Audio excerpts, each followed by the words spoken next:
All right, so we're here with Robert Kiyosaki at the second Red Pill Expo. Robert, thank you so much for being with us. Thank you. Your speech was fantastic. You talked a little bit about the Federal Reserve. Could you tell us a little bit about your concerns with the Federal Reserve and the broader monetary system?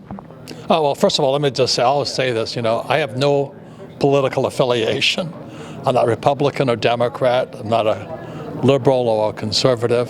I'm just a capitalist is what I am. So I like to say that. It's my concern is the printing of money. Mm-hmm. And throughout history, the printing of money has never worked. And starting in 1971, Nixon took us off the gold standard, which created the biggest money printing in world history. Now, it's done a lot of good. It's boomed the economy, but it's created this huge gap between the haves and have-nots. And my concern is that it doesn't last. You look at the Chinese printed money back in 600 AD. The Romans printed, Zimbabwe printed, the colonists printed, the Continental, the Confederates printed. Everybody prints money. It always ends badly. So my only concern as a free citizen is to say, why don't we have financial education in schools? That is my whole complaint. What does school teach you about money? And the answer is nothing. Mm-hmm. People say it's economics and all that. Well, that's not money. Economics is a soft pseudoscience. And economics is kind of swayed by the whims of the political powers. So that's just my biggest concern. I think it's not going to end well. And so what's the solution? What do we do? I mean, in terms of both getting the kids educated about money and in terms of the situation we're in with the money printing? Well, I'm not that optimistic. Our school systems, as you know, I've never heard so many people against the school system. And, so many years ago when I started out criticizing the school system, that was like criticizing God. How dare you criticize the teachers? Well, so I'm not criticizing the teachers, I'm criticizing the system. Mm-hmm. I'll say it again. What does school teach you about money? Answer is nothing. Is that an accident? I don't think so. And I think, so what's happening right now is the moment you print money, your wealth is stolen via the money you work for, because they can just keep printing it. And so I say to a lot of baby boomers here, the old guys, like me, and I said, us baby boomers, we were the richest generation in history. We're going to end up one of the poorest. Because Social Security is gone. The Constitution states that we are an entitlement country. It says that if we can't pay for something, everybody's entitled to it now. But that's constitutional. And I'm not here to change that.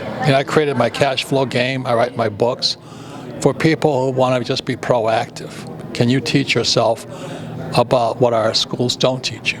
And there's only 6 words that make up financial education. That's what I covered. One is income, expense, assets, liabilities, cash flow. And you can teach a child that, and they can understand how they can actually take care of themselves financially into the future, and whether you go to school or not. That's all I'm saying. So what is financial education? Well, it's not taught in schools, and that's my concern. And so, speaking of the money issue ending badly, I mean, what would you recommend to an average person out there? Maybe they have a little bit of money they've saved up over their life, maybe their retirement. Do you have any ideas on where they might try to put it to preserve their wealth? I really don't do that. It's really tragic. A guy just came up to me when I was walking off. He says, I have $300,000. What should I do? I said, I'm not a financial planner. But it says what I do. Robert Kiyosaki said, what I do is not what you should do. Mm-hmm. Because I use 100% debt. When the dollar came off the gold standard in 71, I was flying in Vietnam. And that's when I went looking for gold. I went behind enemy lines to look for gold. And I realized I didn't even know what gold looked like. So I've been buying gold, but the change in my education, because I had a rich dad, I used debt. So when the markets crashed in 2008 and the interest rates came plummeting down, went to negative interest rates, went to excessive QE, quantitative easing, I thought I died and went to heaven. I borrowed in 2010 $300 million. Today it's up to about $700 million. I'm almost a billionaire in debt.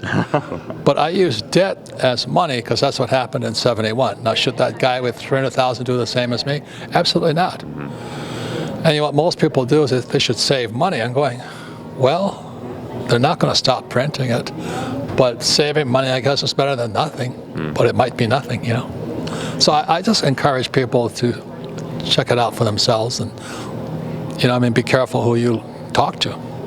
Excellent. And I know you have a new book coming out. It's called Fake, if I'm not mistaken. Could you tell us a little bit about it, a sneak preview maybe? Right. Fake, it should have come out, but so many things are changing so quickly that I had to keep stalling it and changing it. So Fake is about fake money, fake teachers, fake assets. And so our assets went fake, when this thing's called derivatives came out. So now you have mortgage-backed securities and CDOs, CLOs, and all this. Derivatives only make guys like me rich, but it rips off the wealth from everybody else. And it's a tragedy what's happening. And the average guy has no idea what a derivative is. And all they know is they're saving money, they're giving their money to their financial planner, and they're putting it in the stock market. And so my charts were showing is when you look at the Dow over 125 years, you track quantitative easing, and you track the Weimar Republic, the charts are identical. And that's all I'm pointing out to people. What the individual should do depends upon their level of financial intelligence or financial IQ. So I use debt. Should they use debt? Absolutely not. Should everybody have some gold and silver? If you want, but gold and silver is not an investment. Gold and silver is just an insurance policy against a corrupt financial system. So I'd rather have gold and silver than savings. And the average person has no savings. So if they have no savings, how do they get gold and silver? That is a quandary we're in. And so it's really a tragedy. I'll say it again. Baby boomers were the richest generation in world history.